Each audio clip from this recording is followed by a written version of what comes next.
Hey, you? Yeah, you. The one who told themselves they'd just watch one video, and now it's hour two. Let's be honest. Everybody says quitting addiction is some impossible mission, like climbing Mount Everest barefoot while juggling flaming swords. And sure, sometimes it feels that way. But here's the truth. You're making it harder than it has to be. Today, I'm going to show you exactly how to quit anything. Smoking, junk food, doom scrolling TikTok, by keeping it stupid simple. Simple, not easy, but definitely simple. Ready? Let's go. Why quitting seems so hard. There's a $1 trillion industry out there profiting off one idea. You can't quit without our secret formula, subscription, or motivational retreat. But guess what? Your ancestors didn't need a $99 course to quit sleeping in the rain and invent fire. Humans were built to adapt, built to overcome. You're literally made of the DNA of quitters. Quitters of bad survival strategies. You're here because they figured it out, and you can too. The core idea: quitting. One decision. At its core, quitting any addiction is about one decision repeated over and over. I'm not doing this anymore. Not, I'll try my best.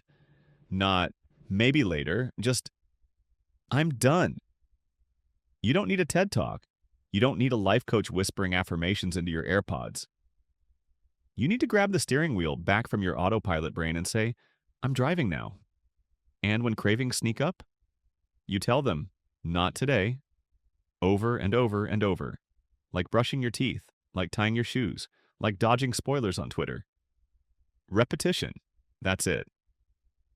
Your brain, professional trickster. Why is this so hard?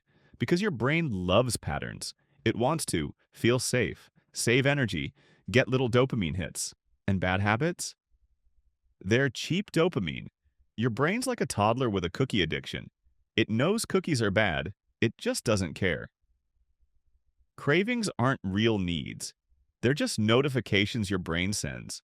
Like, why? Hey, remember how awesome Netflix was at 3 a.m. last night? Let's do that again. You can swipe away that notification. You don't have to answer it. How to actually quit. Spot your triggers. Boredom, stress, hunger, loneliness. Know what sets you off. Make a counter move. Smoking? Replace it with a deep breath and a mint. Doom scrolling? Replace it with standing up and stretching. Survive the craving surge. Cravings build, peak, and fade. Most are gone within 6 to 10 minutes. Set a timer. Ride the wave. The not today method. Forget forever. Win today. Wake up tomorrow. Repeat. Reward the wins. Small celebration? Yes. New book? High five yourself? Victory dance? Absolutely. Positive reinforcement makes your brain want to keep quitting. Real life. Example on Naughty the Chocolate Monster. Imagine you're quitting chocolate. First day, your brain whispers, hey, just one piece. You laugh. Not today. Second day, it whines, come on, you deserve it. You eye your carrots. You survive 10 minutes. Craving gone. 1 week later, chocolate offers you a full concert and dance number. You smile and slam the door. That's winning. Mindset trick. Be a scientist. Treat quitting like an experiment. Hypothesis. I can survive 24 hours without insert addiction. Test, live it. Results? Did you survive? Spoiler, you did. Congratulations, you're now a scientist of your own success. And when you screw up, it's just data, not failure. No drama, just observations. What triggered me? How can I block it next time? Prepare for ambushes. You know when cravings hit hardest? When you're hungry, angry. Lonely, tired? Halt, memorize it. Cravings love ambushes. They wait until you're low and they strike. Your move? Stay armored. Eat real meals. Sleep enough. Connect with people. Manage stress before it manages you. Stay ready and cravings can't ambush you. Bonus strategies. Barrier building. Delete the apps. Toss the junk food. Unfollow the triggers. Tiny replacements Switch bad habit for a may habit. Instead of smoking, chewing gum. Instead of doom scrolling, reading memes. Track the streak. Use a whiteboard, use an app, watch the numbers grow.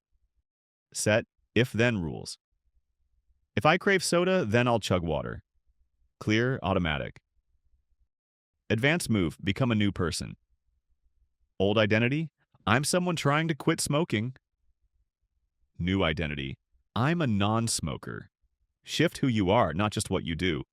When your identity changes, your actions follow naturally. You aren't forcing yourself. You're just being you. What about relapses? You will slip, you will fall. That's normal. Falling doesn't erase the miles you already ran. Success is not final. Failure is not fatal. It's the courage to continue that counts. Winston Churchill. When you stumble, get up fast, forgive yourself faster, restart smarter. Relapses aren't signs of weakness. They're just potholes on a long road. Keep driving. Story time. Mike versus the couch. Mike wanted to quit late-night Netflix binges. He knew his trigger: boredom at night. He built barriers, removed Netflix app from his TV, hid the remote in his car, charged his phone outside his room. First night? Bored out of his mind. Almost drove to get the remote. Instead, he read a trashy science fiction novel. 3 weeks later, reading 30 minutes a night, 10 pounds lighter, sleeping better than he had in years. Mike didn't fight addiction. He made it too annoying to relapse. You can do the same. Addiction isn't a monster. It's just a loop in your brain that thinks it's doing you a favor. You can break that loop. One decision at a time, one craving at a time, one not today at a time. You're stronger than a craving. You're tougher than a habit. You are the architect of your next chapter. And when you wake up one day and realize the thing that used to control you doesn't even tempt you anymore, that's real freedom. Never underestimate the power of small steps. They can lead you out of the darkest tunnels. And hey, if you've made it this far and you're still thinking, yeah, this all sounds great, but I don't know if I can actually do it, that's okay. Seriously, you don't need to feel 100% ready. You don't need to have the perfect plan. You just need to take one small step in the right direction. Throw out that one thing, block that one app, skip that one impulse, and then do it again tomorrow. Because the real win isn't quitting cold turkey.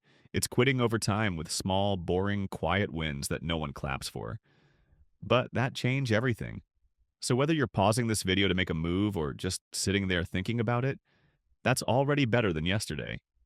You got this. And if you mess up, one bad day doesn't ruin your progress. What matters is getting back on track the next day.